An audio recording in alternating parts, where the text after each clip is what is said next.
Hoje você vai conhecer lugares tão extremos que um único erro pode custar a vida. Estamos falando de escadas quase verticais, cidades construídas sobre lixo, trabalhos onde pessoas arriscam tudo todos os dias e territórios onde o ser humano simplesmente não está no controle. Alguns desses lugares recebem turistas, outros parecem impossíveis de existir, mas todos são reais. E todos provam que o planeta não foi feito para ser confortável. A pergunta é simples: você teria coragem de pisar em algum deles? Fica até o final porque cada lugar fica ainda mais absurdo. Número 1. Trabalhos que desafiam a morte. Existem lugares onde o risco não é aventura nem escolha ocasional. É rotina. O perigo não está no passeio de fim de semana, mas na fonte de renda diária. O primeiro exemplo desse tipo de realidade começa no alto dos Andes peruanos. La Rinconada está situada a mais de 5.000 metros de altitude. O ar é tão rarefeito que cada movimento exige esforço consciente. A respiração nunca parece suficiente. A cidade surgiu ao redor da mineração de ouro e cresceu de forma desordenada sobre gelo, lama e rocha. Ali não há conforto. Casas simples se espalham pela encosta sob um céu permanentemente frio e fino. Trabalhadores descem diariamente para túneis improvisados, onde a ventilação é precária e o risco de desabamento constante. O ouro é extraído por meio de processos rudimentares, que utilizam mercúrio, contaminando solo e água. O corpo sofre com a altitude. A mente luta contra a exaustão. O frio corta a pele. Mesmo assim, milhares de pessoas permanecem ali movidas pela esperança de encontrar uma rocha que mude o destino. A montanha não oferece garantias, apenas resistência extrema. Descendo para o Nepal, o cenário muda de gelo para penhascos quase verticais. Nas Mad Honey Cliffs, homens se penduram em cordas finas diante de paredões onde colmeias gigantes se acumulam. As abelhas himalaianas são maiores e mais agressivas do que a maioria das espécies conhecidas. O mel produzido ali é valorizado por propriedades raras. Para alcançá-lo, caçadores descem dezenas de metros suspensos no vazio, enquanto companheiros controlam a corda acima. Fumaça sobe para tentar dispersar o enxame, mas as abelhas continuam atacando. Picadas se acumulam no rosto e nos braços. Um único movimento errado pode significar queda livre. A parede de rocha não oferece apoio. Não há equipamento moderno sofisticado. Apenas técnica transmitida por gerações e confiança absoluta em cordas que parecem frágeis demais para sustentar o peso da vida humana. Seguindo para o Sudeste Asiático, o trabalho assume outra forma, mas o risco permanece vertical. Na Indonésia, caçadores de mel escalam árvores gigantes que ultrapassam 40 metros de altura. Os troncos são lisos e estreitos. O vento balança a copa. Não existem plataformas metálicas nem estruturas fixas. Cordas naturais são amarradas ao redor do corpo, enquanto o homem sobe lentamente carregando fumaça para afastar enxames agressivos. Lá no alto, o equilíbrio depende da força dos braços e da firmeza dos pés contra a madeira. Abaixo, o chão parece distante demais para qualquer tentativa de socorro. O mel é retirado com precisão e rapidez antes que as abelhas retomem o controle. O trabalho termina, mas a descida é tão perigosa quanto a subida. Cada metro exige concentração total. Não há espaço para distração. Ainda na Indonésia, o vulcão Ijen apresenta um cenário quase surreal. Dentro da cratera existe um lago de ácido sulfúrico cercado por vapores densos. Trabalhadores entram ali durante a madrugada para extrair enxofre solidificado.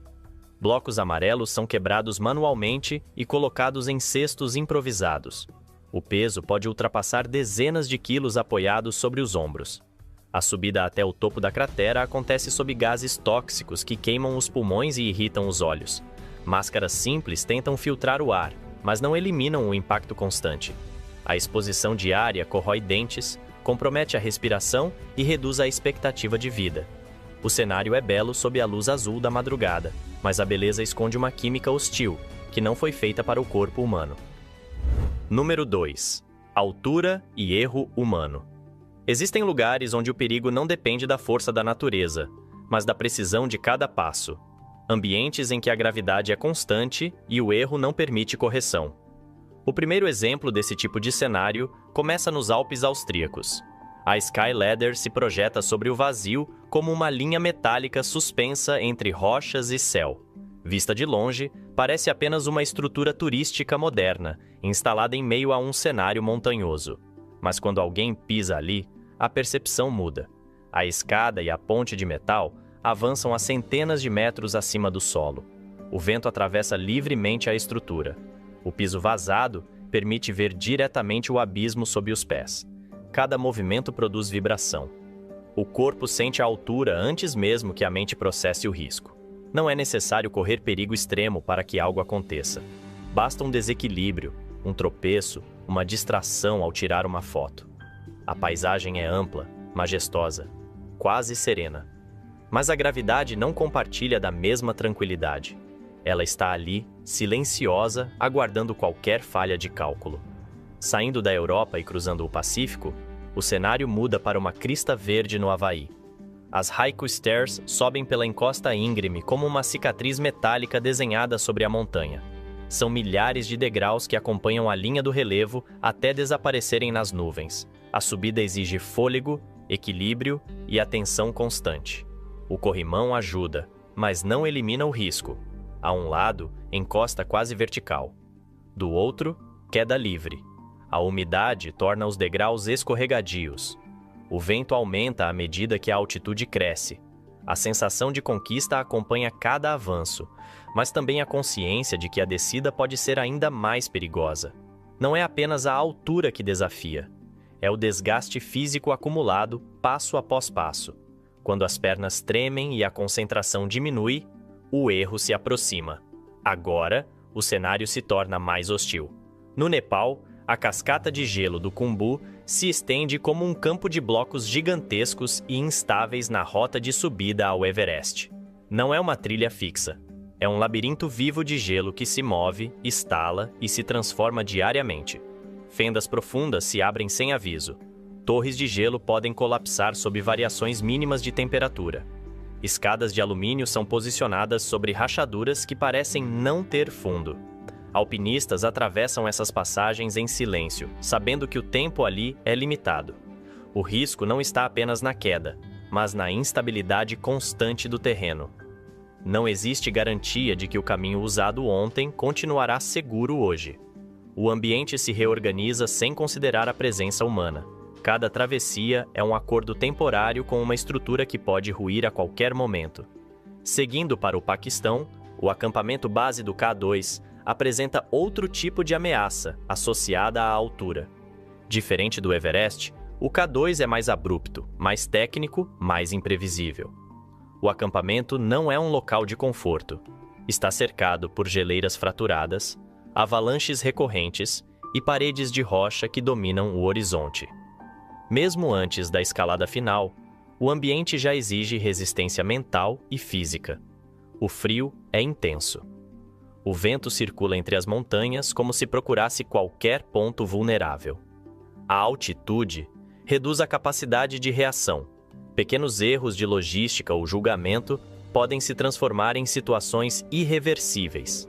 A montanha não perdoa improvisos. Ela não oferece a mesma infraestrutura que outras montanhas mais populares. A margem de erro é estreita e a consequência de qualquer falha costuma ser definitiva.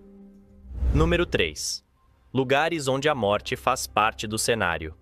Existem lugares onde a morte não é escondida atrás de paredes brancas ou portas fechadas. Ela está exposta, organizada, integrada à arquitetura e à rotina. O primeiro exemplo desse tipo de cenário começa sob as ruas de Paris. Nas catacumbas de Paris, corredores subterrâneos se estendem por quilômetros abaixo da cidade moderna. Ao descer as escadas estreitas, a luz natural desaparece e o ar se torna mais denso. As paredes não são feitas apenas de pedra. São compostas por milhões de ossos humanos organizados com precisão quase geométrica. Crânios formam padrões alinhados. Fêmures sustentam estruturas internas. Cada passo ecoa sobre solo que guarda séculos de história. Ali não há espetáculo teatral. Há silêncio. A sensação de claustrofobia surge lentamente enquanto o visitante percebe que caminha em meio a restos mortais que já foram parte da vida vibrante da cidade. Paris continua acima com cafés e avenidas movimentadas, mas sob seus pés existe um mundo construído a partir da necessidade de reorganizar a morte. Saindo da França e atravessando a Península Ibérica, o cenário assume outra forma. Em Évora, no interior de Portugal, a Capela dos Ossos apresenta um espaço religioso, onde a decoração não é feita de mármore nem de ouro. O interior é revestido por crânios e ossos humanos cuidadosamente posicionados ao longo das paredes e colunas. Ao entrar, o olhar demora alguns segundos para compreender o que está vendo. A simetria é elegante, quase serena. Arcos são sustentados por restos mortais. A luz que atravessa as janelas ilumina superfícies que já foram corpos vivos. A mensagem ali não é macabra, é contemplativa. Lembra a quem entra que a vida é breve e que o tempo alcança todos de forma inevitável. A morte não está escondida. Ela participa da arquitetura como parte essencial da reflexão espiritual. Seguindo para a Europa Central, na pequena cidade de Kutná Hora, na atual República Tcheca, o Sedlec Ossuary amplia essa integração entre arte e mortalidade. Dentro da capela, lustres elaborados pendem do teto compostos inteiramente por ossos humanos. Brasões e ornamentos foram montados utilizando tíbias, vértebras e crânios com detalhamento impressionante. O espaço é compacto, mas visualmente impactante. A morte ali não é apenas lembrada, ela foi transformada em elemento decorativo. Cada estrutura carrega uma dualidade desconcertante. A beleza formal na organização, mas também a consciência de que cada peça pertenceu a alguém. O silêncio do ambiente reforça a sensação de respeito misturada à estranheza. A arte dialoga com o inevitável. Agora o cenário muda radicalmente de subterrâneos e capelas para o ar aberto às margens de um rio sagrado.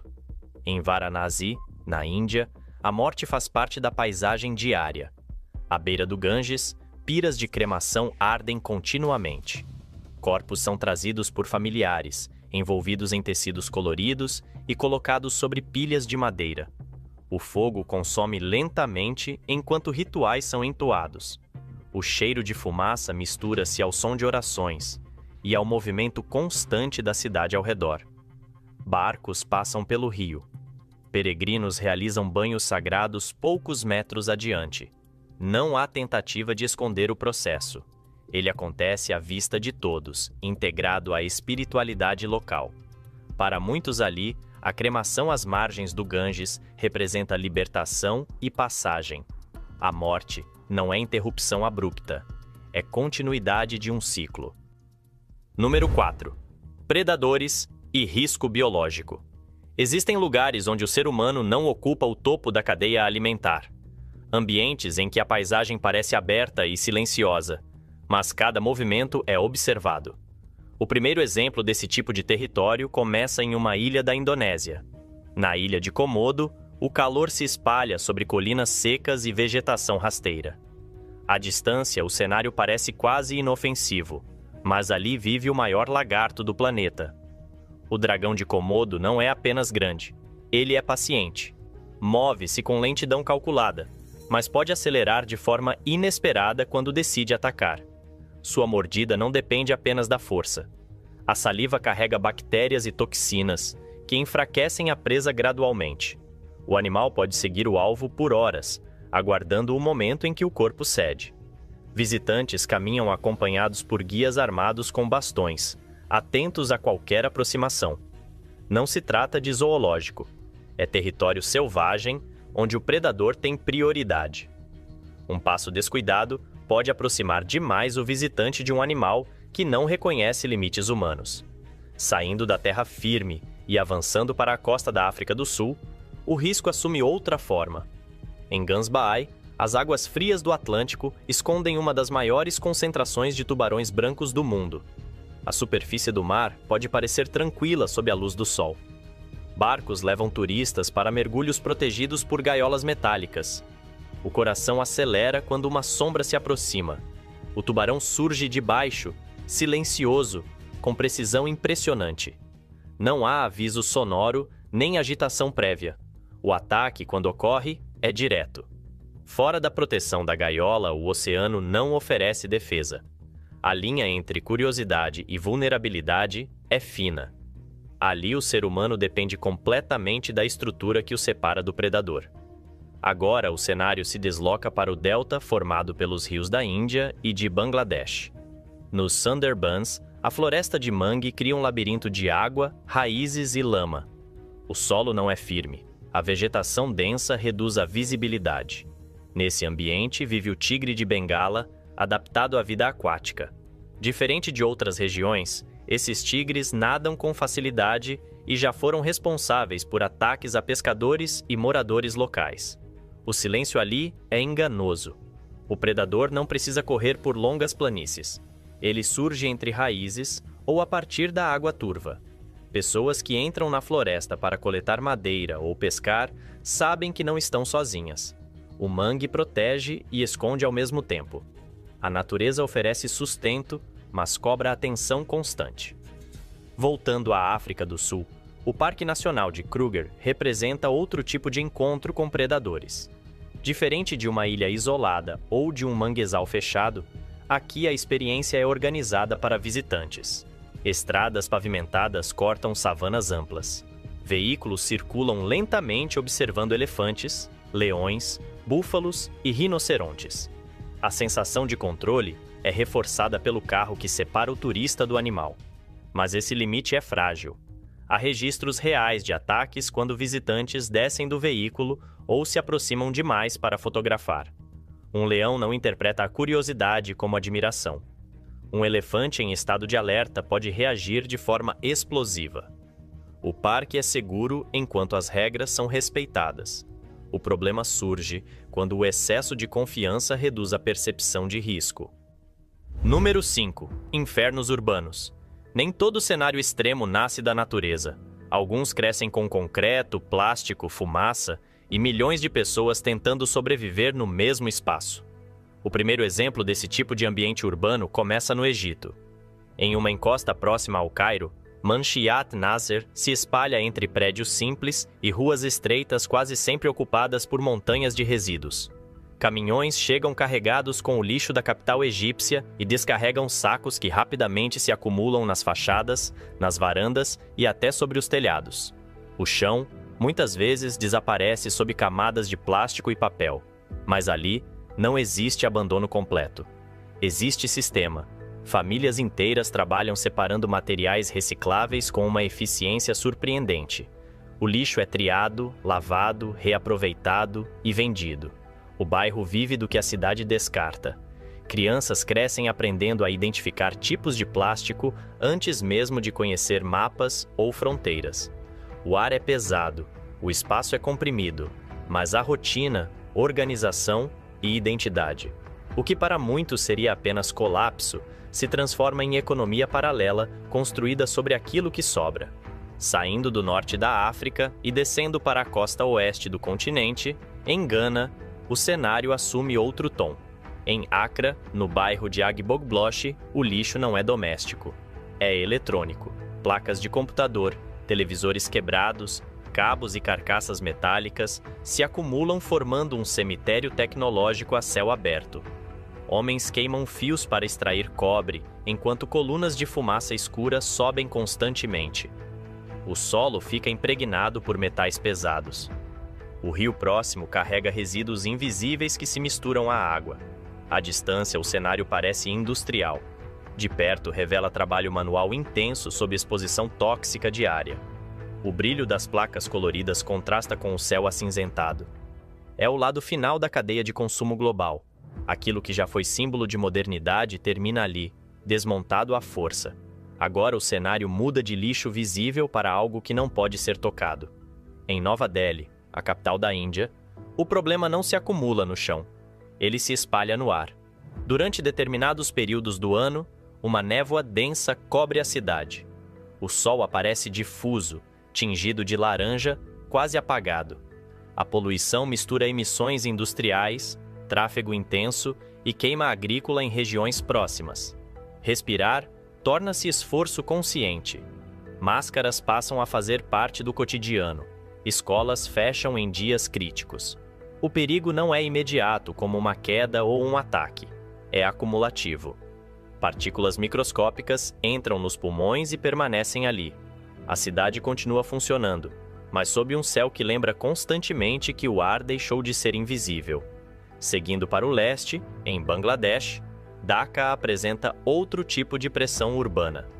Ali, o problema não é apenas o ar nem o lixo, é a densidade humana.